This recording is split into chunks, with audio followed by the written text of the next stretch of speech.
Sir Thomas Attlee എന്ന ഇംഗ്ലണ്ടിലെ പേരുകേട്ട എഴുത്തുകാരൻ നീതിയുടെ പടവാൾ എന്ന പേരിൽ എഴുതുന്ന പുസ്തകത്തിലെ കഥാനായകൻ മറ്റാരുമല്ല, അത് മഹാനായ സയ്യിദുനാ ഉമറുൽ ഫാറൂഖ് റളിയല്ലാഹു അൻഹു ആയിരുന്നു. ഉമർ റളിയല്ലാഹു അൻഹുവിനെ പറ്റിയാണ് സർ തോമസ് ആറ്റ്ലി പുസ്തകം എഴുതുന്നത്. നമുക്കറിയാം, നബിദിന സദസ്സുകളിലൊക്കെ നമ്മൾ സാധാരണ കേൾക്കാറുണ്ട് ഡോക്ടർ മൈക്കിൾ എച്ച് ഡബിൾ ഡോക്ടറേറ്റുകാരനായ ഡോക്ടർ മൈക്കിൾ എച്ച് ഒരു വിശ്വവിഖ്യാത ഗ്രന്ഥം രചിക്കുകയുണ്ടായി, the 100 a ranking of the most influential personalities in history. ചരിത്രത്തിൽ സ്വാധീനം ചെലുത്തിയ 100 മഹാരഥന്മാരെ പറ്റി അദ്ദേഹം ഒരു പുസ്തകം എഴുതി. 100 പേര്.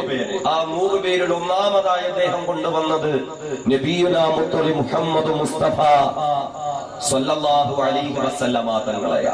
ശേഷം ആ 100 പേർക്കിടയിൽ ഒരു മുസ്ലിമിന്റെ പേര് വന്നത് ബഹുമാന്യനായ സയ്യിദുനാ ഉമറുൽ ഫാറൂഖ് റളിയല്ലാഹു അൻഹുവിന്റെ പേരായി. ലോകമറിയപ്പെട്ട വലിയ ചക്രവർത്തി നെപ്പോളിയൻ ബോണപ്പാർട്ട് അദ്ദേഹം ഒരിക്കൽ പറഞ്ഞു, I have only 2 great ambitions. 2 ആഗ്രഹങ്ങളെ എനിക്ക് ബാക്കിയുള്ളൂ. ഒന്ന്, I want to reign the whole world. ലോകം മുഴുവനും എനിക്ക് ഭരണം നടത്തണം, ലോകം മുഴുവനും ഭരിക്കണം. ലോകം മുഴുവനും നെപ്പോളിയന്റെ കാൽക്കീഴിൽ വന്നു കഴിഞ്ഞാൽ ഞാനെന്ന് കാഴ്ചവെക്കുന്ന ഭരണം അത് ബഹുമാന്യനായ സയ്യിദുനാ ഉമറുൽ ഫാറൂഖ് റളിയല്ലാഹു അൻഹുവിന്റെ ഭരണമായിരിക്കണം. ലോകം മുഴുവനും ഉമർ റളിയല്ലാഹു അൻഹുവിനെ വാഴ്ത്തുകയാണ്, ഉമറിന്റെ ഭരണത്തെ പറ്റി പുകഴ്ത്തുകയാണ്, ആ ഉമറിന്റെ ഭരണത്തിന്റെ മാതൃകകൾ എടുത്തു പറയുകയാണ്. നാം അധിവസിക്കുന്ന ഇന്ത്യ രാജ്യത്തിന്റെ ബഹുമാന്യനായ രാഷ്ട്രപിതാവ് മോഹൻദാസ് കരംചന്ദ് ഗാന്ധി, അദ്ദേഹത്തിന്റെ സത്യാന്വേഷണ പരീക്ഷണങ്ങൾ എന്ന പുസ്തകത്തിൽ അദ്ദേഹം പറയുന്നുണ്ട്, if India has to improve, it should be ruled by a dictator as honest and upright as Hazrat Umar. India രാജ്യം പുരോഗതി പ്രാപിക്കണമെങ്കിൽ ഉമറിന്റെ ഭരണം India രാജ്യത്തുണ്ടാകണം. The best thing that happened to India, ഇന്ത്യയിൽ സംഭവിക്കാവുന്ന ഏറ്റവും നല്ല കാര്യം ഇന്ത്യയിൽ ഉമറിന്റെ ഭരണം ഉണ്ടാകണം. ഗാന്ധിജിയുടെ ആഗ്രഹമാണ് ഇന്ത്യയിൽ ഉമറിന്റെ ഭരണം ഉണ്ടാകണം. നമ്മളൊന്ന് ചിന്തിക്കണം, ലോകമറിയപ്പെട്ട നേതാക്കന്മാരും എഴുത്തുകാരും ചക്രവർത്തിമാരും അഹിംസയുടെ വക്താക്കളുമൊക്കെ മക്കയുടെ മരുമണ്ണിൽ ജനിച്ചു വളർന്ന ഖത്താബിന്റെ മകനെ ഉമറിനെ മാതൃകയാക്കിയെങ്കിൽ, ആ ഉമറിനെ നീതിയുടെ പടവാളെന്ന് വിശേഷിപ്പിച്ചെങ്കിൽ, ആ ഉമർ ലോകത്തിന് നൽകിയ സംഭാവനകൾ എന്താണ്? ആ ഉമറിലൂടെ ലോകത്തിന് എന്ത് സന്ദേശമാണ് നൽകപ്പെട്ടത്? ആ ഉമർ ലോകത്ത് എപ്രകാരമാണ് ഒരു മഹാനായ വ്യക്തിത്വമായി മാറിയത്? നാം ഓരോരുത്തരും മനസ്സിലാക്കേണ്ട കാര്യമായി. ആരായിരുന്നു ഈ ഉമർ? ലോകം മുഴുവനും എന്ന് വാഴ്ത്തുന്ന ഈ ഉമർ ഒരു കാലത്ത് ആരായിരുന്നു? കയ്യൂക്കുള്ളവൻ കാര്യക്കാരൻ എന്ന കാട്ടാള നിയമം നടപ്പിൽ വരുത്തിയിരുന്ന, ഇരുണ്ട യുഗമെന്ന് ചരിത്രകാരന്മാർ വിശ്വസിച്ചിരുന്ന 6-ാം നൂറ്റാണ്ടിലെ അറബികൾക്കിടയിലെ കയ്യൂക്കുള്ള ഒരു കാട്ടാളനായിരുന്നു, നീതിയുടെ പടവാളായിരുന്ന ഉമർ. ഒരു കാട്ടാളൻ. സ്നേഹം എന്തെന്നറിയില്ല, സമാധാനം എന്തെന്നറിയില്ല, മറ്റുള്ളവരെ വേദനിപ്പിക്കുന്നതിൽ ഹരം കണ്ടെത്തിയ ഒരാളെ ആസാക്കാതെ ഇങ്ങനെ ജീവിച്ചു പോയ ഒരാളായിരുന്നു ഖത്താബിന്റെ മകൻ ഉമർ. ആ ഉമറിന് നീതി എന്തെന്നറിയണ്ട, അവകാശം എന്തെന്നറിയണ്ട. ഓരോ ദിവസവും രാവിലെ ഉമറിന്റെ പ്രിയപ്പെട്ട ഖത്താബ് 100 ഒട്ടകങ്ങളെയും കൊടുത്ത് ഉമറിനെ ഇതാ ഒട്ടകത്തെ മേയ്ക്കാൻ ബത്ഹായിന്റെ താഴ്വരയിലേക്ക് വിടുകയാ. രാവിലെ മുതൽ വൈകുന്നേരം വരെ ചുട്ടുപഴുത്ത് കിടക്കുന്ന മണൽത്തരികളെ അവഗണിച്ചുകൊണ്ട്, തലക്ക് മുകളിൽ തൂരുത്ത് നിൽക്കുന്ന സൂര്യനെ അവഗണിച്ചുകൊണ്ട് ചോര നീരാക്കി ഒട്ടകങ്ങളെ മേയിക്കുന്ന ഉമറുണ്ടല്ലോ, ആ ഉമർ വൈകുന്നേരം തന്റെ വീട്ടിലെ ഒട്ടകങ്ങളുമായി മടങ്ങി വരുമ്പോൾ ഉമറിന്റെ പ്രിയപ്പെട്ട ഫരാവായ ഖത്താബ് ഒട്ടകങ്ങളെ ഓരോന്നിനെയും എണ്ണി തൊഴുത്തിലേക്ക് കയറ്റുകയാ. അങ്ങനെ ഒട്ടകങ്ങളെ ഓരോന്നിനെയും എണ്ണി തൊഴുത്തിലേക്ക് കയറ്റി ഒട്ടകത്തിന്റെ തൊഴുത്തിന്റെ വാതിൽ താഴിട്ട് കൂട്ടിയിട്ട് ഉമറിന്റെ വാപ്പയായ ഖത്താബ് ഒട്ടകത്തെ അടിക്കുന്ന ചാട്ടവാറെടുത്ത് തന്റെ മകനായ ഉമറിനെ അടിക്കാൻ തുടങ്ങുകയാ. പൊട്ടിക്കരഞ്ഞ് നിലവിളിച്ചുകൊണ്ട് വരുന്ന ചെറുപ്പക്കാരൻ തന്റെ വാപ്പയോട് ചോദിക്കുമായിരുന്നു, പിതാവേ താങ്കൾ എങ്ങനെ മർദ്ദിക്കുന്നതെന്തിന് പിതാവേ? താങ്കളുടെ വാക്ക് കേട്ട് കട്ടുഹായിന്റെ താഴ്വരയിൽ പോയി ഒട്ടകത്തെ മേയിച്ചവനല്ലയോ ഞാൻ? ചോരനീരാക്കി കഷ്ടപ്പെട്ടവനല്ലയോ ഞാൻ? വൈകുന്നേരം വീട്ടിലേക്ക് ക്ഷീണിച്ചവശനായി വന്ന എന്നെ ആലിംഗനം ചെയ്ത് സ്വീകരിക്കേണ്ടതിന് പകരം എന്നെ ചാട്ടവാർ അടിക്കുന്നതെന്തിന് പിതാവേ? ഞാൻ എന്ത് കുറ്റമാ ചെയ്തത് എന്ന് തന്റെ പിതാവിനോട് പൊട്ടിക്കരഞ്ഞുകൊണ്ട് ഉമറെന്ന ചെറുപ്പക്കാരൻ ചോദിക്കുമ്പോൾ ഉമറിന്റെ പിതാവായ ഖത്താബ് കയ്യിലിരുന്ന ചാട്ടവാറ് ദൂരത്തേക്ക് വലിച്ചെറിയുകയാ. ചാട്ടവാറ് ദൂരത്തേക്ക് വലിച്ചെറിഞ്ഞു തന്റെ രണ്ട് കൈകളും തന്റെ തലയിലേക്ക് വെച്ചിട്ട് ആ ഖത്താബ് പറയുമായിരുന്നു, എടാ ഉമറേ, മരമന്നരായ ഉമറേ, രാവിലെ 100 ഒട്ടകങ്ങളുമായി വീട്ടിൽ നിന്നിറങ്ങിപ്പോയവൻ വൈകുന്നേരം വീട്ടിലേക്ക് മടങ്ങി വന്നപ്പോൾ വെറും 98 ഒട്ടകങ്ങളേ ഉള്ളൂ. 2 ഒട്ടകങ്ങളെ പോലും നല്ല രീതിയിൽ നോക്കാനറിയാത്ത മരമണ്ടനായ ഉമറേ, നീ ഒരിക്കലും നന്നാകില്ല ഉമറേ എന്ന് സ്വന്തം പിതാവിനു ഉമറെന്ന ചെറുപ്പക്കാരനെ ആക്ഷേപിച്ചെങ്കില് ഉമറെന്ന ചെറുപ്പക്കാരനെ ശപിച്ചിരുന്നെങ്കില് എന്റെ പ്രിയപ്പെട്ട സഹോദരങ്ങളെ, ആ ഉമറല്ലയോ പിൽക്കാലത്ത് ലോകം മുഴുവനും മാതൃകയായ മഹാനായ ചക്രവർത്തിയായി മാറിയത്? അന്ന് മക്കയിലുള്ള ജനങ്ങളൊക്കെ പറഞ്ഞു നൽകുന്ന ഒരു രഹസ്യമുണ്ടായിരുന്നു. അത് ഖത്താബിന്റെ വീട്ടിലെ തൊഴുത്തിൽ കെട്ടിയ കഴുതയ്ക്ക് ബുദ്ധി വച്ചാലും ഖത്താബിന്റെ മകന് ഉമറിന് ബുദ്ധി വെക്കൂല. ആ ഉമർ വെറും പോക്കിരിയായിരുന്നു, ആ ഉമർ വെറും തെന്മാടിയായിരുന്നു, ആ ഉമർ മനുഷ്യത്വം തൊട്ട് തിണ്ടിയിട്ടില്ലാത്ത ആളായിരുന്നു. ഇന്നുപോലും അന്നത്തെ മനുഷ്യർ വിളിച്ചു പറഞ്ഞെങ്കിലും അതേ ലോകം അവഗണിച്ച ആ ഉമറല്ലയോ, നാട്ടുകാർ അവഗണിച്ച ഉമറല്ലയോ, കൂട്ടുകാരും കുടുംബക്കാരും അവഗണിച്ച ഉമർ, സ്വന്തം പിതാവ് പോലും അവഗണിച്ച ഉമറല്ലയോ?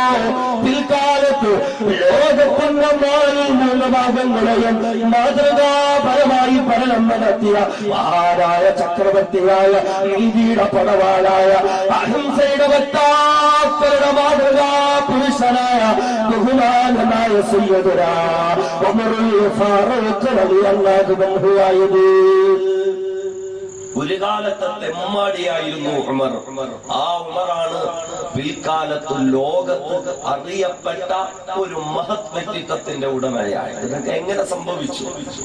ഉമർ റളിയല്ലാഹു അൻഹുവിന്റെ ജീവിതത്തിലുണ്ടായ മാറ്റവും രാഷ്ട്രീയ രംഗത്ത് ഉമർ റളിയല്ലാഹു അൻഹു നൽകിയ സംഭാവനകളും ഒക്കെ വലിയ ചർച്ചാ വിഷയമാണ്. ഇൻഷാ അല്ലാഹ് നാളെ ഓച്ചിറ പള്ളിമുക്കിലെ വലിയ കുളങ്ങര പള്ളിമുക്കിൽ ഇൻഷാ അല്ലാഹ് വിശ്വവിമോചകൻ എന്ന വിഷയം ചർച്ച ചെയ്യുന്നുണ്ട്. അവിടെ ഇൻഷാ അല്ലാഹ് ഈ ചർച്ച ചെയ്യാം. ഇസ്ലാമിക രാഷ്ട്രീയം, ഉമർ റളിയല്ലാഹു അൻഹുവിലൂടെ ലോകത്ത് വിഭാവനം ചെയ്യപ്പെട്ട രാഷ്ട്രീയവും അത് അല്ലാഹുവിന്റെ ഹബീബ് എങ്ങനെ സാധിച്ചു കൊടുത്തു എന്നുള്ള ഇൻഷാ അല്ലാഹ് ചർച്ച ചെയ്യും. നാം അറിയണം ഈ ഉമർ ആരായിരുന്നു. ഉമറിന്റെ ജോലി എന്താ? ഉമറങ്ങാനും ഒരു വഴിക്ക് വരുന്നു എന്നറിഞ്ഞാൽ ആ വഴിയിലൂടെ നടക്കാൻ ജനങ്ങൾ ഭയപ്പെട്ടിരുന്നു. അത്രത്തോളം പേടിയായിരുന്നു ഉമറിനെ. എല്ലാവരും ഉമറിനെ പേടിയാ. കാരണം ഉമറായിരുന്നു മക്കയിലെ ഏറ്റവും വലിയ നൊട്ടോറിയസ് ക്രിമിനൽ. അന്ന് മക്കയിലെ ഒരു നൊട്ടോറിയസ് ക്രിമിനൽ. മക്കയിലുള്ള ക്രിമിനലുകളുടെ പേരെടുത്താൽ ആദ്യം ഖത്താബിന്റെ മകൻ ഉമർ എന്ന പേര് വരുമായിരുന്നു. കൊട്ടേഷൻ ഗുണ്ടയായിരുന്നു ഉമർ. ലോക ചരിത്രത്തിലെ ഏറ്റവും വലിയ കൊട്ടേഷൻ ഏറ്റെടുത്ത ആളാണ്. നിസ്സാരക്കാരനൊന്നുമല്ല. ലോക ചരിത്രത്തിലെ ഏറ്റവും വലിയ കൊട്ടേഷൻ. ഒരു ദിവസം അബൂജഹലും അബൂലഹും അബൂ സുഫിയാനും ഉത്ബത്തും ഷൈബത്തും അടങ്ങുന്ന സംഘം ഉമറിനെ സമീപിച്ചു. മക്കയിലെ ഏറ്റവും വലിയ രാഷ്ട്രീയ നേതാക്കന്മാരാണ്. ഇന്നത്തെ ഉമറിനൊരു കൊട്ടേഷൻ കൊടുത്താണ്, ഉമറെ ഈ കൊട്ടേഷൻ ഏറ്റെടുത്ത് പൂർത്തീകരിച്ചാൽ 100 ചുമന്ന ഒട്ടകമാണ് നിനക്ക് സമ്മാനം. 100 ചുമന്ന ഒട്ടകം. നമുക്ക് ഇന്ന് കേൾക്കുമ്പോ അതിന്റെ മഹത്വം ചിലപ്പോ അറിയില്ല. അന്നത്തെ കാലത്ത് ഏതെങ്കിലും ഒരു വീട്ടിന്റെ മുന്നിൽ ഒരു ചുമന്ന ഒട്ടകത്തെ കെട്ടിയിട്ടിട്ടുണ്ടെങ്കിൽ, ഒരു ചുമന്ന ഒട്ടകത്തെ നിർത്തിയിട്ടുണ്ടെങ്കിൽ നമ്മുടെയൊക്കെ വീടിന്റെ കാർ പോർച്ചിൽ ഒരു BMW കാർ ഇങ്ങനെ പാർക്ക് ചെയ്യുന്നതിനേക്കാൾ ഗമയാണ്. വലിയ വിലയുയർന്ന ആഡംബര കാറുകൾ. ആ ഒരു കാറ് കിട്ടുന്നത് പോലെ ഒരു ചുമന്ന ഒട്ടകം അതിനകത്ത് ഇങ്ങനെ സഞ്ചരിക്കാന്നൊക്കെ പറഞ്ഞ അങ്ങനെ ലോക ചരിത്രത്തിലെ ഏറ്റവും വലിയ കൊട്ടേഷൻ 100 BMW കാർ തന്നേക്കാം. ഒരാളെ കൊല്ലണം. ഉമർ ചോദിച്ചു, ആരെയാണ് ഞാൻ കൊല്ലേണ്ടുന്നത്? വീരനായ വിജയേഷുവായ ആരെയും ഭയപ്പെടാത്ത ഖത്താബിന്റെ മകൻ ഉമർ. ആ ഉമർ ചോദിച്ചു, ആരുടെ തലയാ ഞാൻ അറുക്കേണ്ടുന്നത്? ഉടൻ തന്നെ മക്ക ഖുറൈശികളുടെ പ്രമുഖന്മാരായ നേതാക്കന്മാര് പറയുന്ന മറ്റാരുടെയുമല്ല, 40 വർഷം വരെ നമ്മുടെ ഇടയിൽ വിശ്വസ്തനെ പോലെ ജീവിച്ച, നമ്മുടെ സ്നേഹമെല്ലാം പിടിച്ചു വാങ്ങിയ നമ്മുടെ അബ്ദുള്ള എന്ന നമ്മുടെ പ്രിയപ്പെട്ട കൂട്ടുകാരന്റെ മകനുണ്ടല്ലോ, മുഹമ്മദ് മുസ്തഫ സല്ലല്ലാഹു അലൈഹി വസല്ലമയുടെ തലയെറുക്കുക. മുഹമ്മദിന്റെ തലയെറുക്കണം ഉമറേ. മുഹമ്മദിന്റെ തലയെറുത്തുകൊണ്ട് ഇടപാടിൽ കുത്തി ഉയർത്തിപ്പിടിച്ചുകൊണ്ട് ഞങ്ങളുടെ സമക്ഷത്തിലേക്ക് വന്നാൽ ഉമറേ, 100 ചുമന്ന ഒട്ടകങ്ങളെ നിനക്കൊരൊക്കെ സമ്മാനമാണ് ഉമറേ. ഉമറും തന്നെ പുറപ്പെടുകയാണ്. തന്റെ കുതിരപ്പുറത്ത് ചാടിക്കേറി ഉടവാട് മൂടി ഉയർത്തിപ്പിടിച്ചുകൊണ്ട് ഖത്താബിന്റെ മകൻ ഉമർദാ യാത്രയാവുകയാ. അല്ലാഹുവിന്റെ ഹബീബിനെ അന്വേഷിച്ചു. ആ ഹബീബായ മുത്തിന്റെ തലയെറുക്കാൻ റസൂലുള്ളാഹിന്റെ തലയെറുത്ത് ഉമറിന്റെ മൂർച്ചേറിയ വാളിന്റെ വായ്ത്തലയിൽ ആ തല കുത്തിയെടുത്തിട്ട് തന്റെ രാഷ്ട്രീയ നേതാക്കന്മാരുടെ മുന്നിൽ സമർപ്പിക്കാൻ ഖത്താബിന്റെ മകൻ ഉമർ ഇങ്ങനെ ശരവേഗത്തിൽ തന്റെ കുതിരപ്പുറത്ത് കയറി ഇങ്ങനെ യാത്ര ചെയ്യുമ്പോൾ പെട്ടെന്നതാ ഉമറിന്റെ ഒരു കൂട്ടുകാരനായ രഹസ്യമായി ഇസ്ലാമിലേക്ക് കടന്നു വന്ന ബഹുമാനമായ സഅദ് ഇബ്നു അബീ വഖാസ് റളിയല്ലാഹു അൻഹു എന്ന കൂട്ടുകാരൻ ഉമറിനെ കാണുകയാ. ഉടൻ തന്നെ സഅദ് ഇബ്നു അബീ വഖാസ് റളിയല്ലാഹു അൻഹുവിന് മനസ്സിലായി ഉമർ തന്റെ കുതിരപ്പുറത്ത് കയറി ഉടവാട് മൂടി ഉയർത്തിപ്പിടിച്ചുകൊണ്ട് വളരെ ഗൗരവമാനത്തോടുകൂടി യാത്ര ചെയ്യുന്നത് ഏതോ ഒരു തീരുമാനമെടുത്തുകൊണ്ട. ഉടൻ തന്നെ ഉമറിനെ തടഞ്ഞു നിർത്തിയിട്ട് കൂട്ടുകാരനായ സഅദ് ഇബ്നു അബീ വഖാസ് ചോദിച്ചു, ഉമറേ അയ്ന തുരീദു യാ ഉമർ, അയ്ന തുരീദു യാ ഉമർ, ഉമറേ എവിടേക്ക് പോകുന്നു ഉമറേ, ഉമറേ എവിടേക്ക് പോകുന്നു ഉമറേ? ഉടവാട് കൂടി ഉയർത്തിപ്പിടിച്ച് തന്റെ കുതിരപ്പുറത്ത് കയറി ഉമറേ ശരവേഗത്തിലെ എവിടേക്കാണ് യാത്ര ചെയ്യുന്നത് ഉമറേ? ഉടൻ തന്നെ ഉമർ തന്റെ കൂട്ടുകാരനോട് പറഞ്ഞു,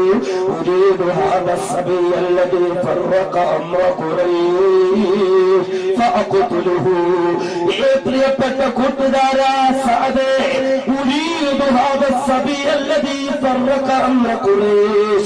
ഖുറൈശികളുടെ വിശ്വാസമൊക്കെ അന്ധവിശ്വാസം എന്ന് പറഞ്ഞ, ആചാരങ്ങൾ അനാചാരങ്ങൾ എന്ന് പറഞ്ഞ, നേതാക്കന്മാർ സ്വേച്ഛാട് പണികളെന്ന് പറഞ്ഞ അബ്ദുള്ളയുടെ പുത്രനായ മുഹമ്മദ് ഉണ്ടല്ലോ, ആ മുഹമ്മദ് എന്ന ചെറുപ്പക്കാരനെ അന്വേഷിച്ച മുഹമ്മദിനെ കൊന്ന് കൊല വിളിക്കാൻ, മുഹമ്മദിനെ കൊല്ലുന്നതിന് വേണ്ടിയാണ് യാത്രയാകുന്ന സഅദ്. രഹസ്യമായി ഇസ്ലാമിലേക്ക് കടന്നു വന്ന സഅദ് ഇബ്നു അബീ വഖാസ് റളിയല്ലാഹു അൻഹു ഉമറിനോട് തിരിച്ചു ചോദിച്ചു, ഉമറേ വേണ്ട ഉമറേ, ഈ പണിക്ക് പോകണോ ഉമറേ? ഉമറേ നീ എങ്ങാനും മുഹമ്മദ് മുസ്തഫ സല്ലല്ലാഹു അലൈഹി വസല്ലമ തങ്ങളെ വേദനിപ്പിച്ചാൽ, ഹബീബായ മുത്തിനെ നീ എങ്ങാനും ഒന്ന് മുഴുവേൽപ്പിച്ചാൽ, ആ പ്രിയപ്പെട്ട പ്രവാചകരെ നീ ഉപദ്രവിച്ചാൽ, ആ പ്രിയപ്പെട്ട അള്ളാഹുവിന്റെ റസൂലിനെ നീ കൊലപ്പെടുത്തിയാൽ ഉമറേ റസൂലുള്ളാഹിന്റെ കുടുംബക്കാര്, അബ്ദു മനാഫിന്റെ കുടുംബക്കാര്, ഹാഷിം കുടുംബക്കാര് നിന്നെ വെറുതെ വിടുമെന്ന് തോന്നുന്നുണ്ടോ ഉമറേ? ഈ ഭൂമിയിലോട് സ്വൈരവിഹാരം നടത്താൻ അവരെ വെറുതെ വിടുമെന്ന് തോന്നുന്നുണ്ടോ ഉമറേ? അതുകൊണ്ട് വേണ്ട ഉമറേ, നമുക്ക് ഈ കൊട്ടേഷൻ വേണ്ട ഉമറേ. ഉമറിനെ സഹിക്കുന്നില്ല, ഉമറിനെ ഭയപ്പെടുത്തുന്നു, ഉമറിനെ പിന്തിരിപ്പിക്കുന്നു. ഉമറുടെ കൊട്ടേഷനും അതേ ഉപേക്ഷിക്കാൻ ഉമറിനോട് പറയുന്നു. എങ്കിലാദ്യം നിന്റെ തല തന്നെ ഇറക്കാം. നീയും മുഹമ്മദിന്റെ പക്ഷം ചേർന്നില്ലേ, നീയും ഇസ്ലാമിന്റെ പക്ഷം ചേർന്നില്ലേ, എങ്കിൽ നിന്റെ തല തന്നെ ഞാൻ ഒറുക്കട്ടെ സഅദേ എന്ന് പറഞ്ഞുകൊണ്ട് റളിയല്ലാഹു അൻഹു തന്റെ കൂട്ടുകാരന്റെ തലവെക്കാൻ ചാടി ഇറങ്ങുകയാ. സഅദ് റളിയല്ലാഹു അൻഹു ഉടൻ തന്നെ ഉമറിനോട് ചോദിച്ച, ഉമറേ മുസ്ലിമുകളോട് ഇത്ര വെറുപ്പാണ് ഉമറേ, ഇസ്ലാമിനോട് ഇത്ര വെറുപ്പാണ് ഉമറേ, ഈ വർഗീയത എന്തിനാ ഉമറേ? ഉമർ പറഞ്ഞു, സഅദേ ആര് മുസ്ലിമായാലും ഉമർ കൊല്ലും സഅദേ, ആര് ഇസ്ലാമിലേക്ക് പോയാലും ഉമരവരെ വകവരുത്തും സഅദേ. സഅദേ വിട്ടുവീഴ്ചയില്ല, വിട്ടുവീഴ്ചയില്ല. ഉടൻ തന്നെ കൂട്ടുകാരനായ സഅദ് ഇബ്നു അബീ വഖാസ് റളിയല്ലാഹു അൻഹു ഉമർ ഇബ്നു ഖത്താബിനോട് പറയുന്നു, ഉമറേ എങ്കിലും ഉമറേ നീ എന്റെ തലയല്ല അറുക്കേണ്ടത് ഉമറേ, എങ്കിലും ഉമറേ മുഹമ്മദ് മുസ്തഫാന്റെ തലയല്ല അറുക്കേണ്ടത് ഉമറേ. അഫലാ തർജിഉ ഇലാ അഹ്ലിക ഫഖവ്വിം അംറഹും യാ ഉമർ. ഉമറേ എങ്കിലും നീ ആദ്യം പോകേണ്ടത് നിന്റെ വീട്ടിലേക്ക് ഉമറേ, വീട്ടിലേക്ക് മടങ്ങി പോവുക ഉമറേ. ഫഖവ്വിം അംറഹും ആദ്യം വീട്ടുകാരെ നന്നാക്കുക ഉമറേ, എന്നിട്ട് നീ ബാക്കിയുള്ളവരുടെ മുഖ്യത്ത് കയറൂ. ഉമർ ഇബ്നു ഖത്താബ് അന്തരം പോകുകയാ. എന്താ സഅദേ നീ പറയുന്നത്? മുസ്ലിമുകളെയൊക്കെ വകവരുത്തുന്നെങ്കിൽ ആദ്യം എന്റെ വീട്ടിലേക്ക് പോകാൻ, എന്റെ വീട്ടിലാരാ ഇസ്ലാമിലേക്ക് പോയത്? എന്റെ വീട്ടിൽ നിന്നും ആരാ മുസ്ലിമായത്? ഉമർ ഇബ്നു ഖത്താബ് ചോദിക്കുമ്പോൾ സഅദ് ഇബ്നു അബീ വഖാസ് റളിയല്ലാഹു അൻഹു മറുപടി അരുളുന്നു, ഉമറേ നിന്റെ പ്രിയപ്പെട്ട സഹോദരിയായ ഫാത്തിമ മുസ്ലിമായി. ഉമറേ മുസ്ലിമായാൽ ആരെയും നീ വകവരുത്തു, ആരെയും ഞാൻ വകവരുത്തു. എങ്കിൽ ഉമറേ ആദ്യം നീ നിന്റെ വീട്ടിലേക്ക് പോകും, വീട്ടുകാരെ നന്നാക്കിയിട്ടാ, വീട്ടുകാരെ നന്നാക്കിയിട്ടാ. അതെന്താ നിന്റെ വീട്ടുകാർക്ക് എന്താ കുഴപ്പം? സഅദ് ഇബ്നു അബീ വഖാസ് റളിയല്ലാഹു അൻഹു പറഞ്ഞു, ഉമറേ നിന്റെ സ്വന്തം സഹോദരി ഫാത്തിമ മുസ്ലിമായി, ആദ്യം പോയി അവളെ കാര്യം നോക്ക്, എന്നിട്ട് ഇന്ന് ബാക്കിയുള്ളവരുടെ മക്കിട്ട് കയറാൻ. സഹിച്ചില്ല ഉമറിന്, സഹിച്ചില്ല ഉമറിന്. ഒരു ഭാഗത്ത് മുഹമ്മദ് സല്ലല്ലാഹു അലൈഹി വസല്ലം എന്ന മുസ്ലിമുകളുടെ നേതാവിന്റെ തലയിറക്കാൻ കൊട്ടേഷൻ എടുത്തുകൊണ്ട് ഉമർ പോകുമ്പോൾ ഉമറിന്റെ സഹോദരി ഇസ്ലാമിലോ, ഉമറിന്റെ സഹോദരി മുസ്ലിമായോ? ഉമറിന് സഹിച്ചില്ല. ഉമർ പിന്നെ നേരെ പോയത് സഹോദരിയുടെ വീട്ടിലേക്കാം. അത്ര വർഗീയ ചിന്താഗതിയായിരുന്നു ഉമറിന്.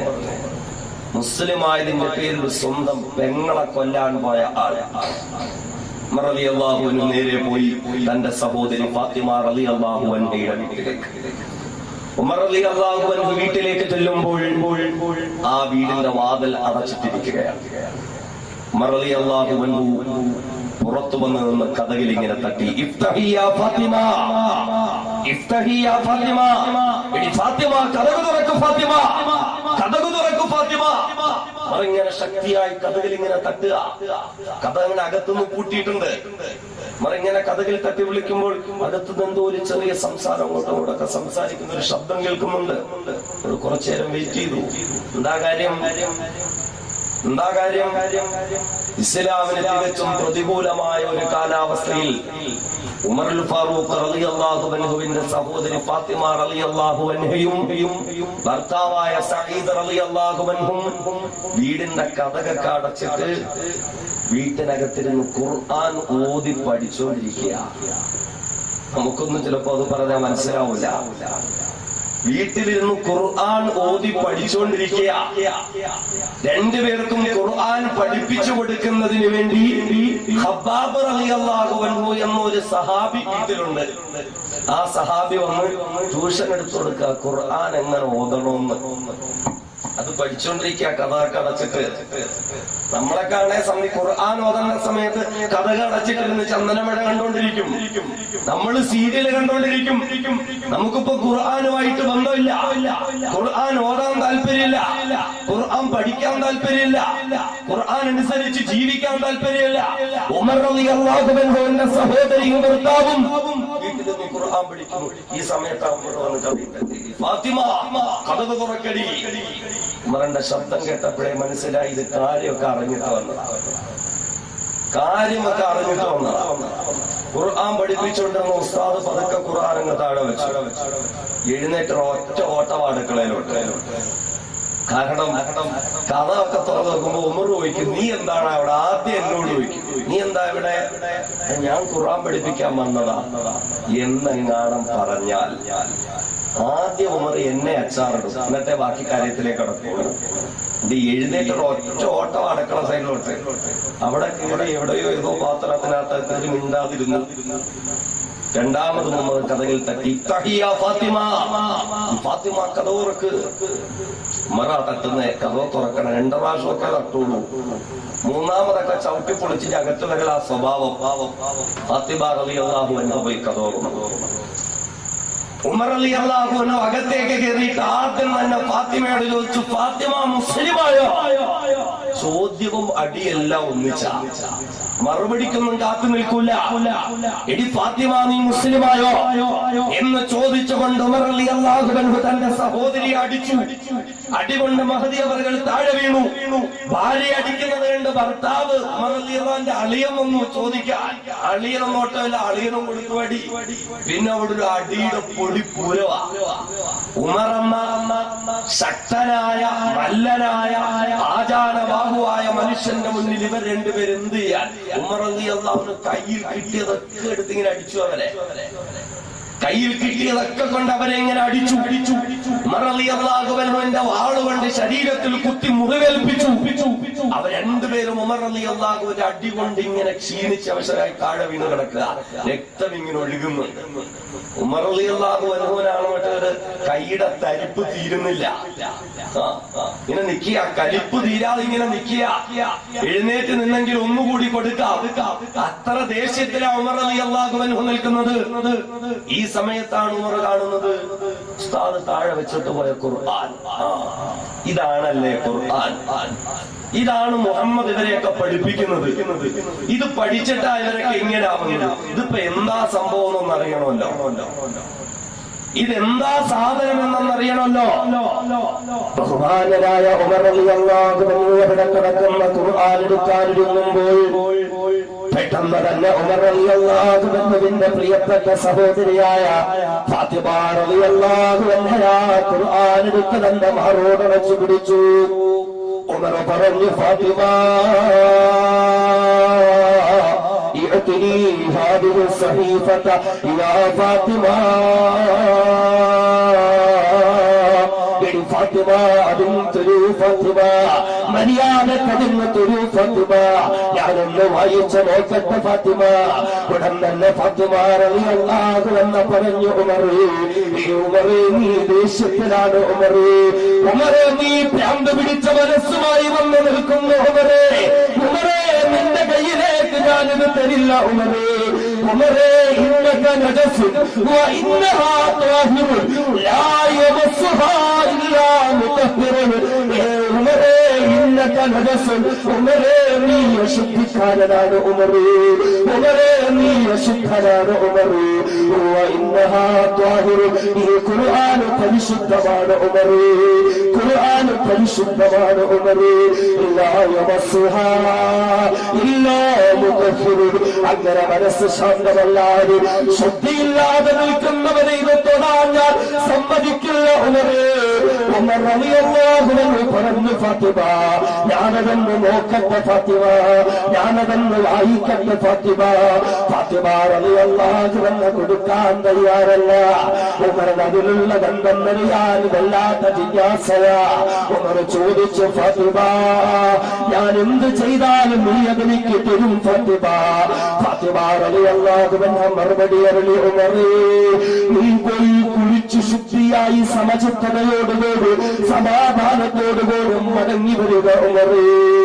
വീട്ടിലേക്ക് കാട്ടാളനെ പോലെ കടന്നു വന്ന ഉമറേ തന്റെ സഹോദരിയെയും ഭർത്താവിനെയും കൊന്നാൽ തീരാത്ത അരിശവുമായി വന്ന ഉമറതാ സമാധാനത്തോടുകൂടി മടങ്ങിപ്പോകുകയാ. കാരണം ഉമറിന് അറിയണം എന്താണ് ഈ ഖുർആനെന്ന്, എന്താണ് ഈ ഖുർആൻ പറയുന്നതെന്ന്, എന്ത് സന്ദേശമാണ് മുഹമ്മദ് നൽകുന്നതെന്ന്. ഉമർ പോകുകയാ. ഉമർ കുളിച്ചു ശുദ്ധിയായി ശുഭവസ്ത്രധാരിയായി സുഗന്ധം പൂശി സമചിത്തതയോടുകൂടി സമാധാന ഭാവത്തോടുകൂടി പ്രിയപ്പെട്ട സഹോദരിയുടെ വീട്ടിലേക്ക് മടങ്ങി വന്നു.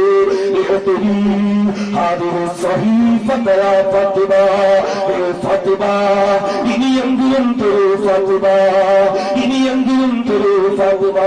ഫാത്തിമ റളിയല്ലാഹു അൻഹ ഉമറിന്റെ കയ്യിലേക്ക് വിശുദ്ധ ഖുർആൻ എഴുതിയ കടലാസ് കൊടുത്തു. എഴുത്തും വായനയും അറിയാമായിരുന്ന ഉമർ ഇബ്നു ഖത്താബ് റളിയല്ലാഹു അൻഹു തന്റെ കയ്യിലേക്ക് കിട്ടിയ വിശുദ്ധ ഖുർആന്റെ പ്രതിയുണ്ടല്ലോ, ഉമർ അതിങ്ങനെ വായിക്കാൻ തുടങ്ങുകയാ. ബിസ്മില്ലാഹിർ റഹ്മാനിർ റഹീം.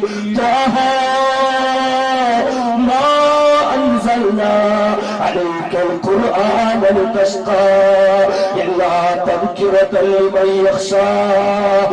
ഇങ്ങനെ വായിച്ചു വായിച്ചു വരികയാ. ബിസ്മില്ലാഹിർ റഹ്മാനിർ റഹീം. ഇഖലോകത്ത് വെച്ച് തനിക്ക് വഴിപ്പെട്ടവരായാലും വഴിപ്പെടാത്തവരായാലും ആരോടായാലും കരുണയുള്ളവന് അല്ലാഹ്. എന്നാലെന്ന് പാരത്രിക ലോകത്ത് തന്നോട് തനിക്കൊന്ന് അനുസരിച്ചവർ, ആ അനുസരിച്ചവരോട് മാത്രം കരുണ ചെയ്യുന്ന അല്ലാഹ്. ആ അല്ലാഹുവിന്റെ നാമത്തിൽ തുടങ്ങുന്നു വിശുദ്ധ ഖുർആൻ. ആ അല്ലാഹുവിന്റെ നാമത്തിൽ തുടക്കം കുറിക്കുകയാ. അവർ ചിന്തിക്കുകയാ, എത്രയോ നല്ല വിശേഷണങ്ങളാ, എത്രയോ നല്ല നാമങ്ങളിലാ തുടങ്ങുന്നത്. വീണ്ടും അവരിങ്ങനെ വായിക്കുകയാണ്, ത്വാഹാ മാ അൻസൽനാ അലൈക്കൽ ഖുർആന ലിതശ്ഖാ. ഉമർ ചിന്തിക്കുകയാണ്, ഇതെത്രയോ സാഹിത്യ സമ്പുഷ്ടമാ, ഇതെത്രയോ സാഹിത്യ സമ്പുഷ്ടമാ. ലോകത്തിലെ മനുഷ്യന് എത്രത്തോളം സാഹിത്യ സമ്പുഷ്ടമായ വാചകങ്ങൾ എഴുതാനറിയില്ല.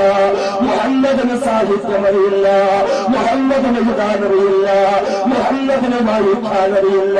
ഇല്ല, ഉറപ്പാടുന്ന മുഹമ്മദിന്റെ വാക്കുകളല്ല, ഇത് മുഹമ്മദിന്റെ വാക്കുകളല്ല. ഉമർ റളിയല്ലാഹു അൻഹു വായിച്ചു തുടങ്ങുകയാണ്. ത്വാഹാ, അല്ലേ പ്രിയപ്പെട്ട ത്വാഹാ നബിയേ, മാ അൻസൽനാ അലൈക്കൽ ഖുർആന ലിതശ്ഖാ. നബിയെ താങ്കളെ വിഷമിപ്പിക്കാൻ, നബിയെ താങ്കളെ ബുദ്ധിമുട്ടിക്കാൻ ഞാൻ ഖുർആൻ ഇറക്കിയിട്ടില്ല നബിയേ, ഞാൻ ഖുർആൻ താങ്കൾക്ക് നൽകിയിട്ടില്ല നബിയേ. ഉമർ റളിയല്ലാഹു അൻഹു ചിന്തിക്കുകയാ, ഇത് മുഹമ്മദിനോട് മറ്റാരോ പറയുന്ന പോലെയാണല്ലോ, ഇത് മുഹമ്മദ് സ്വന്തമായി പറയുന്നതല്ല, മറ്റാരോ മുഹമ്മദിനോട് പറയുകയാ. ഉമർ ഫാറൂഖ് റളിയല്ലാഹു അൻഹു വീണ്ടും വീണ്ടും ഇങ്ങനെ വായിച്ച് വായിച്ച് വായിച്ച് താഴേക്ക് വരുമ്പോ വിശുദ്ധമായ ഖുർആനിന്റെ ദിവ്യസൂക്തം പാരായണം ചെയ്യുന്നു. ഇന്നീ അനല്ലാഹ്, ഇന്നീ അനല്ലാഹ്, ഇന്നീ അനല്ലാഹ്, ലാ ഇലാഹ ഇല്ലാ അന ഫഅബ്ദുനീ വഅഖിമിസ് സ്വലാത ലിദിക്രീ. ഉമർ വായിച്ചു നോക്കുകയാ, ഇന്നനി അലല്ലാഹ്, നിശ്ചയം ഞാനാണ് അല്ലാഹ്, നിശ്ചയം ഞാനാണ് അല്ലാഹ്, നിശ്ചയം ഞാനാണ് അല്ലാഹ്, ലാ ഇലാഹ ഇല്ലാ അന, ഞാനല്ലാതെ ആരാധിക്കപ്പെടേണ്ടുന്നവനില്ല, ഞാനല്ലാതെ സാഷ്ടാംഗ പ്രണവങ്ങൾ അർപ്പിക്കപ്പെടേണ്ടവനില്ല, ഞാനല്ലാതെ പ്രാർത്ഥിക്കപ്പെടേണ്ടവനില്ല, ഞാനല്ലാതെ നേർച്ച നിവേദനങ്ങൾ കൊടുക്കപ്പെടേണ്ടവനില്ല, ഞാനല്ലാതെ അർപ്പിക്കപ്പെടേണ്ടുന്നവനില്ല. അതുകൊണ്ട് ഫഅ്ബുദ്നി, എന്നെ മാത്രം നീ ആരാധിക്കുക, എനിക്ക് വേണ്ടി മാത്രം ഇബാദത്ത് ചെയ്യുക.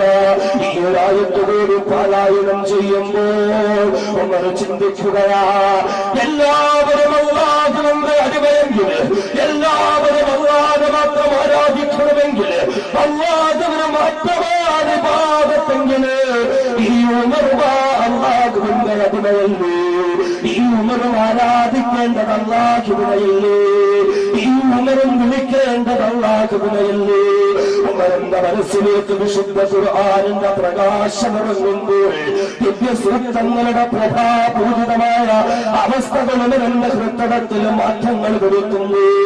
ഉമർ തന്റെ സഹോദരിയോട് ചോദിക്കുന്നു, ഫാത്തിമ ഐന മുഹമ്മദ്, ഐന മുഹമ്മദ്, ഏ ഫാത്തിമ, മുഹമ്മദ് എവിടെയുണ്ട് ഫാത്തിമ, എനിക്ക് മുഹമ്മദിനെ ഒന്ന് കാണണം ഫാത്തിമ, എനിക്കൊന്ന് സംസാരിക്കണം ഫാത്തിമ.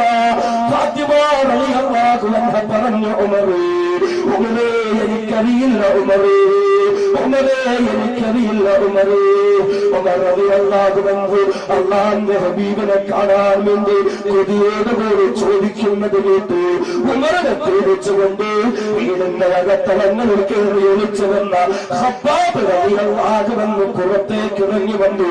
എന്നിട്ട് ഉമറിനോട് പറഞ്ഞു, ഉമറേ എനിക്കറിയാം ഹബീബായ മുത്തവിടെയുണ്ടെന്ന്, ഹബീബായ മുത്തവിടെയുണ്ടെന്ന് എനിക്കറിയാം ഉമറേ, ഞാൻ പറഞ്ഞു തരാം ഉമറേ.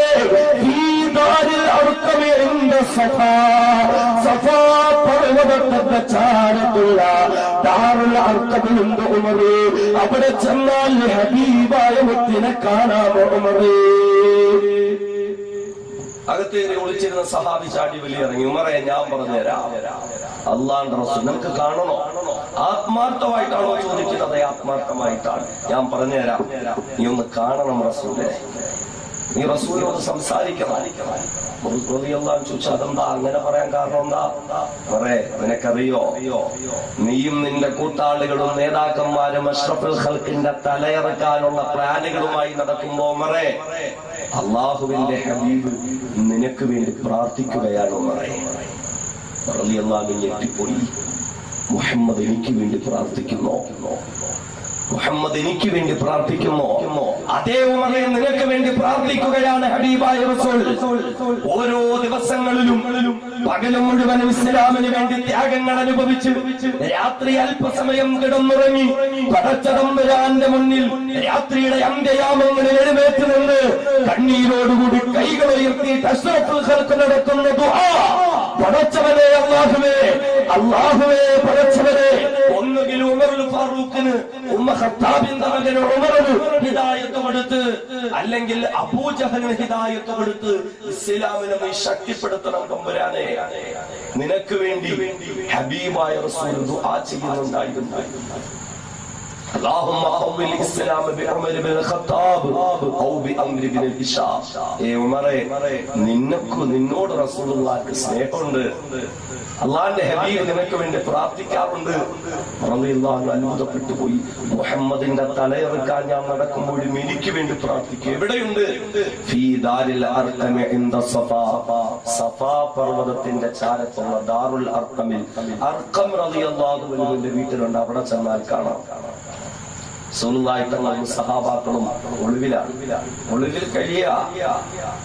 ശത്രുക്കളുടെ അക്രമമൊക്കെ പേടിച്ചിട്ട് ഏറ്റവും പേടി ഉമറിനെയാണ്. ഏറ്റവും പേടി ഉമറിനെ. ആകെ 10-40 പേരേ ഉള്ളൂ. ആ 10-40 പേര് ഇസ്ലാമിന്റെ ആശയ സംരക്ഷണത്തിന്റെ ഭാഗമായി അള്ളാഹുവിന്റെ അനുമതി 40 പേരും ഒന്നിച്ച് അർക്കം റളിയല്ലാഹുവിന്റെ വീട്ടിനുള്ളിൽ ഇങ്ങനെ വിളിച്ചു കഴിയുക. ഉമറിന് അഡ്രസ് കിട്ടി. നമ്മൾ ചിന്തിക്കണം, ഹബീബായ റസൂലിന്റെ തലയിറക്കാൻ വേണ്ടിയാണ് ഉമർ വന്നിരിക്കുന്നത്. ഉമറിന് അഡ്രസ് കിട്ടി, ഇന്നടുത്താണ്. ഉമർ റളിയല്ലാഹു പെട്ടെന്ന് കുതിര കയറി അങ്ങോട്ടേക്ക് യാത്രയായി. അർക്കം റളിയല്ലാഹു അൻഹുവിന്റെ വീട്ടിൽ ഹബീബായ റസൂലും സഹാബാക്കളും അവിടെയാണ്. ഹബീബായ റസൂൽ തങ്ങളോടൊപ്പമുള്ള സഹാബാക്കൾക്ക് ഓരോരുത്തർക്കും ഓരോ ചെറിയ ചെറിയ ഡ്യൂട്ടികൾ കൊടുത്തിട്ടുണ്ട്. അങ്ങനെ ഒരു സഹാബിക്ക് കൊടുത്ത ഡ്യൂട്ടി കതകിന്റെ അടുത്തിരിക്കണം. ആരെങ്കിലും വന്ന് കതകിൽ തട്ടും, കതക് തുറക്കണം. ആരാ കാര്യങ്ങൾ ചോദിക്കണം, റസൂലുള്ളാഹിനെ അറിയിക്കണം. അകത്ത് വിടേണ്ട ആളാണെങ്കിൽ റസൂലുള്ള പറയും അവരെ കടത്തണം, അല്ലാത്തവരെ കടത്തി വിടരുത്. ഈ ഡ്യൂട്ടിയൊക്കെ ഏൽപ്പിച്ചൊരു സഹാബിയെ ഇരുത്തിയിട്ടുണ്ട്. റസൂലുള്ളാഹി തങ്ങൾ ഏൽപ്പിച്ച ഡ്യൂട്ടിയൊക്കെയാണ്. ഒരു പവറിൽ മസിലൊക്കെ പെരുപ്പിച്ച് ഇങ്ങനെ ഇരിക്കുകയാണ്. ഈ സമയത്താണ് കതകിലാരോ തട്ടുകയാണ്. കതകിലാരോ തട്ടുന്ന ശബ്ദം കേട്ടു. പെട്ടെന്ന് ആ സഹാബി ചാടി എഴുന്നേറ്റ് ആരടാന്നൊക്കെ ചോദിച്ചോട്ടെ കതക് ഇങ്ങനെ കുത്തിയെടുത്ത് അങ്ങോട്ട് തുറന്നു. കതക് തുറന്നതും വാളും ഒക്കെ പിടിച്ചിട്ട് ഉമർ ഇങ്ങനെ നിൽക്കുക. തുറന്ന കതക് പെട്ടെന്ന് അടച്ചു കിട്ടിയിട്ടു.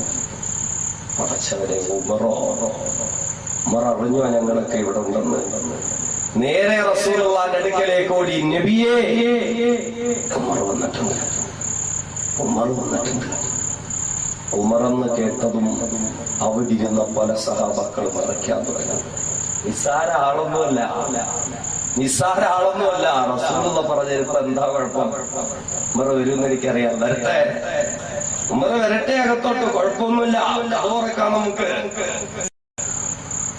ഹബീബായ റസൂലുള്ളാഹി സ്വല്ലല്ലാഹു അലൈഹി വസല്ലം 2 സഹാബാക്കളെ, മഹാനായ ഹംസ റളിയല്ലാഹു അൻഹുവിനെയും അലി റളിയല്ലാഹു അൻഹുവിനെയും രണ്ടുപേരെയും വിളിച്ചു.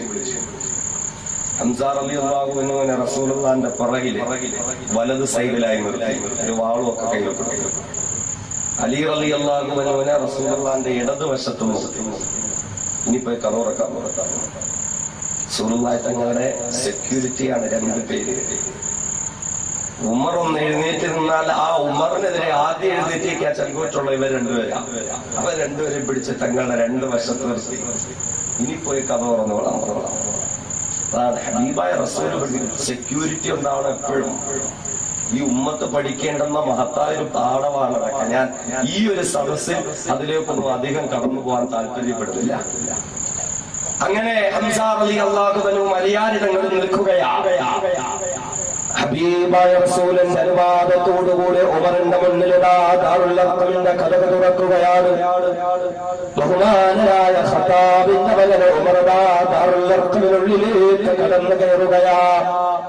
എവിടേക്കാ സഹോദരങ്ങളെ? ശത്രുപാളയത്തിലേക്കല്ലേ ഉമർ കടക്കുന്നത്? ശത്രുപാളയത്തിനുള്ളിലേക്കല്ലേ ഉമർ കടക്കുന്നത്? ഒരാളെയും തിരിഞ്ഞു പോലും നോക്കാതെ ഉമർ നേരെ നടന്ന് പോക്കുകയാ.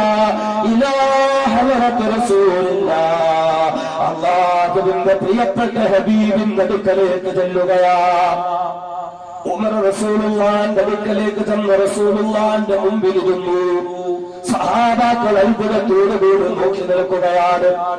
ഹംസ റളിയല്ലാഹു അൻഹു ഉടവാൾ ഉയർത്തിപ്പിടിച്ചിട്ടുണ്ട്. അലിയാര് തങ്ങൾ ഉമറിനെ തന്നെ സൂക്ഷ്മ നിരീക്ഷണം നടത്തുന്നുണ്ട്. എല്ലാവരും നിശബ്ദതയോടുകൂടി നിൽക്കുമ്പോൾ പെട്ടെന്ന് ബഹുമാനനായ ഹബീബായ റസൂൽ ഉമറിനോട് ചോദിച്ചു, ഉമറേ മാ ജാഅ ബിക യാ ഉമർ? ഉമറേ, നീ ഇങ്ങോട്ട് വന്നതെന്തിനാണ് ഉമറേ? ഇസ്ലാമിന്റെ താവളത്തിലേക്ക്, മുസ്ലിം പാളയത്തിലേക്ക് എന്ത് ധൈര്യത്തിനാ ഉമറേ നീ കടന്നു വന്നത്? ഉമറിന് മറുപടിയില്ല. ഉമറ് ചുറ്റുപാടും വീക്ഷിച്ചുകൊണ്ടിരിക്കുകയാണ്. എല്ലാവരും ഇങ്ങനെ ജാഗരൂകരായി നിൽക്കുകയാ.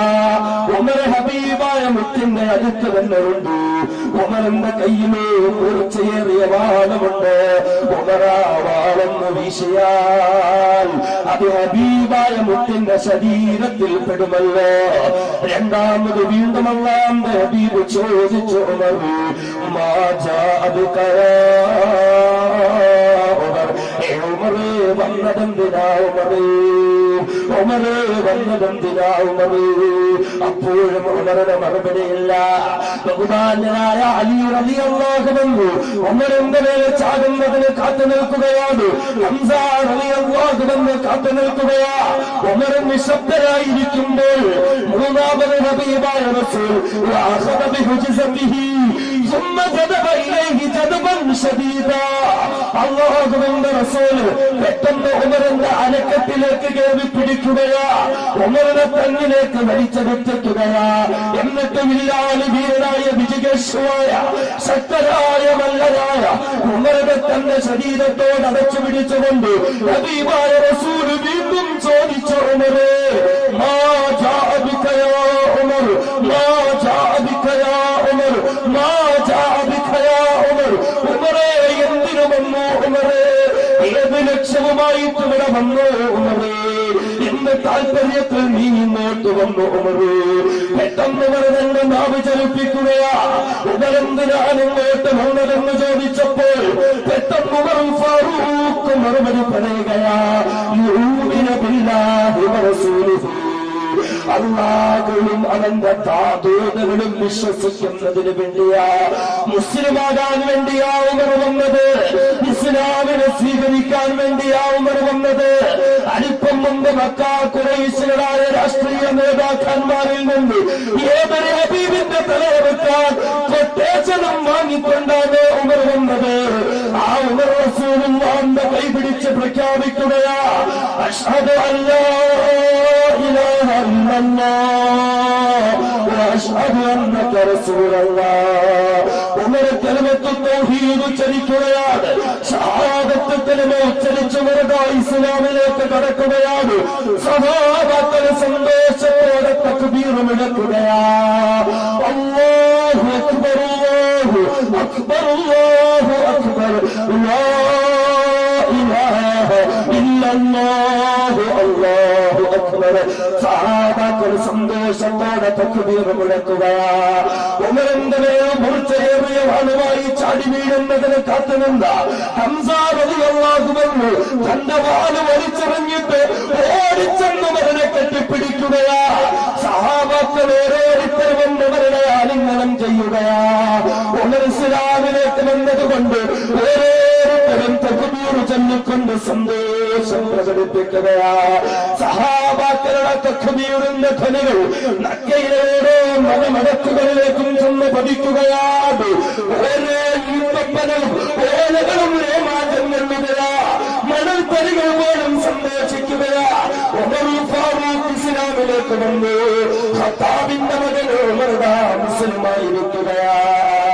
എല്ലാവരും സന്തോഷത്തിൽ ആരാധി നിൽക്കുമ്പോൾ പെട്ടെന്ന് ഉമർ റളിയല്ലാഹു അൻഹു ഹബീബായ മുത്തിനോട് ചോദിക്കുന്നു, യാ റസൂലല്ലാഹ്, അല്ലാഹുവിന്റെ പ്രിയപ്പെട്ട തിരുദൂതരേ, നബിയേ, നമ്മൾ സത്യദീനിലല്ലയോ നബിയേ, നമ്മൾ സത്യവിശ്വാസികളല്ലയോ നബിയേ, നമ്മൾ സത്യമതത്തെ അംഗീകരിച്ചവരല്ലയോ നബിയേ. ഹബീബായ മുത്ത് പറഞ്ഞ സംശയമെന്ത് ഉമറേ, നമ്മൾ സത്യത്തിലാണ്, നമ്മൾ സന്മാർഗത്തിലാണ്, സത്യദീനിലാണ് നമ്മൾ വിശ്വസിച്ചിരിക്കുന്നത് ഉമറേ. പെട്ടെന്ന് ഉമർ ഫാറൂഖ് തിരിച്ചു ചോദിക്കുന്നു, നബിയേ, നബിയേ, നമ്മൾ സത്യത്തിന്റെ വക്താക്കളാണെങ്കിൽ ഈ ഒളിച്ചു കഴിയേണ്ടുന്ന ആവശ്യമുണ്ടോ നബിയേ? നമ്മൾ സത്യത്തിന്റെ പ്രവർത്തകരും പ്രബോധകരുമാണെങ്കിൽ ഇങ്ങനെ ഒളിത്താപനത്തിൽ കഴിയേണ്ടുന്ന ആവശ്യമുണ്ട് നബിയേ. നബിയെ, നമുക്ക് പുറത്തിറങ്ങാൻ നബിയേ, ആരെയും ഭയപ്പെടേണ്ട നബിയേ, ഒരാളെയും പേടിക്കേണ്ട നബിയേ. ഉമറുണ്ട് നബിയെ, താങ്കളോടൊപ്പം ഉമറുണ്ട് നബിയേ, ഒരാളും താങ്കളെ തൊട്ട് കളിക്കില്ല നബിയേ. ചരിത്രത്തിലാദ്യമായി അല്ലാഹുവിന്റെ ഹബീബ് പരസ്യമായി പുറത്തിറങ്ങാൻ, പരസ്യമായി ഇബാദത്ത് ചെയ്യാൻ അനുവാദം നൽകുകയാ. ഈ സമയത്ത് മക്കാ ഖുറൈശികളുടെ പ്രമുഖന്മാര് ഉമർ റളിയല്ലാഹു അൻഹു കൊട്ടേഷൻ കൊടുത്ത് പറഞ്ഞയച്ചവര് അവരുടെ വീട്ടിലേക്ക് വാക്കുകൾ ജീവിക്കുകയാ. ഉമർ ഫാറൂഖ്, ഉമറിന്റെ ഖത്താബ് ദാറുൽ അർഖമിൽ കയറി മുഹമ്മദിന്റെ തലയെടുത്തിട്ടുണ്ടാകും. എല്ലാവരും ഉമർ റളിയല്ലാഹു അൻഹു ഹബീബായ മുത്തിന്റെ തലയെ മറന്നുകൊണ്ട് വരുന്നത് കാത്തു നിൽക്കുമ്പോൾ അതേ ദാറുൽ അർഖമിന്റെ കതക് തുറക്കുകയാ. ആദ്യമായി ദാറുൽ അർഖമിൽ നിന്ന് പുറത്തേക്ക് ഇറങ്ങുന്നത് മഹാനായ അഷ്റഫുൽ ഖൽഖ് മുത്തൽ മുഹമ്മദ് മുസ്തഫ സല്ലല്ലാഹു അലൈഹി വസല്ലമ തങ്ങളാ. അത്ഭുതപ്പെട്ടു പോകുകയാണ് ഖുറൈശികളും. മുഹമ്മദിന്റെ അടുക്കലേക്ക് കടന്നു ചെന്ന് ഇത്രയും നേരമായിട്ടും ഉമർ മുഹമ്മദിനെ വകതിരുത്തിയില്ലയോ? ഖുറൈശികൾ അത്ഭുതത്തോടുകൂടി നിൽക്കുമ്പോൾ പെട്ടെന്നതാ ഹബീബായ മുത്തിനോന്റെ വലതുഭാഗത്തായി പുറത്തിറങ്ങുന്നു ബഹുമാനനായ സയ്യിദു ശുഹദാ ഹംസത്തുൽ കർറാർ റളിയല്ലാഹു അൻഹു. ഹബീബായ മുത്തിന്റെ വലതു ഭാഗത്തായി നിൽക്കുകയാ. പെട്ടെന്ന് ആ ഗുഹയുടെ ആ ദാറുൽ അർഖമിന്റെ ഉള്ളിൽ നിന്ന് ഹബീബായ റസൂലിന്റെ ഇടത് ഭാഗത്തേക്ക് കടന്നു വന്നത് ബഹുമാനനായ സയ്യിദുനാ ഉമറുൽ ഫാറൂഖ് റളിയല്ലാഹു അൻഹു. ഉമറുൽ ഫാറൂഖ് റളിയല്ലാഹു അൻഹു സഹാബാക്കൾ ഓരോരുത്തരായി ദാറുൽ അർഖമിന്റെ പുറത്തേക്ക് ഇറങ്ങുകയാണ്. ഹബീബായ റസൂൽ ഏറ്റവും മുന്നിലെ മധ്യഭാഗത്ത് നിൽക്കുകയാ. വലതു ഭാഗത്ത് ഹംസ റളിയല്ലാഹു അൻഹു. ഹംസ റളിയല്ലാഹു അൻഹുവിന്റെ പിന്നിൽ അണിയണിയായി സഹാബാക്കൾ. ഇടത് ഭാഗത്ത് ഉമർ റളിയല്ലാഹു അൻഹു. ഉമർ റളിയല്ലാഹു അൻഹുവിന്റെ പിന്നിൽ വരിവരിയായി സഹാബാക്കൾ. ഹബീബായ മുത്തിന്റെ നേതൃത്വത്തില്, ഹംസത്തുൽ കർറാറിന്റെ നേതൃത്വത്തില്, ഉമറുൽ ഫാറൂഖിന്റെ നേതൃത്വത്തില് സഹാബാക്കൾ വരിവരിയായി കൊണ്ട് കഅബാലയത്തിലേക്ക് മാർച്ച് നടത്തുകയാ. അതേ ഇസ്ലാമിന്റെ ചരിത്രത്തിൽ ഏറ്റവും ആദ്യത്തെ പരേഡ് നടക്കുകയാണ്. ഇസ്ലാമിന്റെ ചരിത്രത്തിൽ ഏറ്റവും ആദ്യത്തെ ശക്തി പ്രകടനം നടക്കുകയാ. മക്കയിലുള്ള ഖുറൈശി പ്രമുഖന്മാര് ഭയപ്പാടോടുകൂടി നോക്കി നിൽക്കുകയാ. ഇന്നലെ വരെ തങ്ങളുടെ കാൽക്കീഴിൽ കീടങ്ങളെ പോലെ ചവിട്ടി മെതിക്കപ്പെട്ട മുസ്ലിമുകൾ, അവകാശങ്ങൾ നിഷേധിക്കപ്പെട്ടവർ, പീഡിപ്പിക്കപ്പെട്ടവർ, ചോദിക്കാൻ ആരും കടന്നു വന്നിട്ടില്ലാത്തവർ, ആ മുസ്ലിമുകളുടെ തങ്ങളുടെ നെഞ്ചത്തിന് വേണ്ടി പരേഡ് നടത്തുകയാണല്ലോ. ആ മുസ്ലിമുകളുടെ മുഹമ്മദിന്റെ നേതൃത്വത്തില്, ഹംസയുടെ നേതൃത്വത്തില്, ഉമറുൽ ഫാറൂഖിന്റെ നേതൃത്വത്തില് തങ്ങളുടെ കൺമുന്നിലോട് ധൈര്യസമേതമിതാ ശക്തി പ്രകടനം നടത്തുകയാണല്ലോ. മക്കാക്കുപ്പാടുകൾ അത്ഭുതത്തോടുകൂടി നിൽക്കുകയാ. അതിലേറെ ഭയപ്പാടോടുകൂടി നിൽക്കുകയാ. ഹബീബായ റസൂലും സഹാബാക്കളും നടന്ന് കഅബാലയത്തിനടുക്കലേക്ക് എത്തുമ്പോ സയ്യിദുനാ ഉമറുൽ ഫാറൂഖ് റളിയല്ലാഹു അൻഹു അല്ലാഹുവിന്റെ ഹബീബിനോടും സഹാബത്തിനോടും പറഞ്ഞു, യാ റസൂലല്ലാഹ്, എന്ത് ഇബാദത്ത് വേണമെങ്കിലും നിർവഹിക്കുക നബിയേ, എന്ത് വേണമെങ്കിലും ചെയ്തുകൊള്ളുക നബിയേ. ഇല്ല നബിയേ, നിങ്ങളെ തൊടാൻ ഒരുത്തനും വരില്ല നബിയേ, ഒരുത്തനും വരില്ല നബിയേ. ഉമറുണ്ട് നബിയേ, ഇവിടെ ഉമറുണ്ട് നബിയേ. ഈ ഉമറിനെ കടന്നിട്ടല്ലാതെ ഒരുത്തരും നിങ്ങളെ തൊടില്ല നബിയേ. ഹബീബായ റസൂലും സഹാബാക്കളും ചരിത്രത്തിൽ ആദ്യമായി നിർഭയത്വത്തോടുകൂടി പരസ്യമായി ഇബാദത്ത് ചെയ്യുമ്പോൾ ബഹുമാനനായ സയ്യിദുനാ ഉമർ റളിയല്ലാഹു അൻഹു തന്റെ കൈകൾ പിന്നിലേക്ക് കൂട്ടിക്കെട്ടിയിട്ട് ഉമറുദാ താറുൽ മദീനയെന്ന മക്കാ ഖുറൈശികളുടെ രാഷ്ട്രീയ നേതാക്കന്മാരുടെ ഹെഡ് ഓഫീസിലേക്ക് നേരെ തിരിയുകയാ. അവിടെ ഇരിപ്പുണ്ട് സർവ്വ നേതാക്കന്മാരും. അബൂ ജഹൽ അവിടെയുണ്ട്, അബൂ ലഹബ് അവിടെയുണ്ട്, അബൂ സുഫിയാൻ അവിടെയുണ്ട്, ഉമയ്യത്ത് അവിടെയുണ്ട്, ഉത്ബത്ത് അവിടെയുണ്ട്, ശൈബത്ത് അവിടെയുണ്ട്. സകല നേതാക്കന്മാരും അവിടെ ഇരിക്കുമ്പോൾ ഉമറുൽ ഫാറൂഖ് റളിയല്ലാഹു അൻഹു ആ നേതാക്കന്മാരെ നോക്കി വെല്ലുവിളിക്കുകയാ. എടാ അബൂ ജഹലേ, അബൂ സുഫിയാനേ, അബൂ ലഹബേ, ഉത്ബത്തേ, ശൈബത്തേ, ഉമയ്യത്തേ, ആർക്കാണടാ ധൈര്യമുള്ളത്? എന്റെ ഹബീബ് നിങ്ങളുടെ മുന്നിലുണ്ടടാ, മുസ്ലിമുകൾ നിങ്ങളുടെ മുന്നിലുണ്ടടാ. ആർക്കെങ്കിലും ധൈര്യമുണ്ടോടാ ഇവരെന്ന് തൊടാൻ? ആർക്കെങ്കിലും ധൈര്യമുണ്ടോടാ ഇവരെന്ന് വേദനിപ്പിക്കാൻ? ധൈര്യമുള്ള ആൺകുട്ടി ഉണ്ടെങ്കിൽ ഇറങ്ങി വരുന്നതാ, ധൈര്യമുള്ളവർ ഇറങ്ങി വരുന്നതാ. ആർക്കാണടാ ധൈര്യമുള്ളത്? വായുത്തന്ന ഔലാദുഹു, സ്വന്തം മക്കളെ അനാഥരാക്കാൻ ധൈര്യമുള്ളവരാരാണടാ? ആർക്കാണടാ ധൈര്യമുള്ളത്? അഞ്ചുറമിനെ സൗജത്തുഹു, സ്വന്തം ഭാര്യയെ വിധവയാക്കാൻ ധൈര്യമുള്ളവരാണടാ? ആർക്കാണടാ ധൈര്യമുള്ളത്?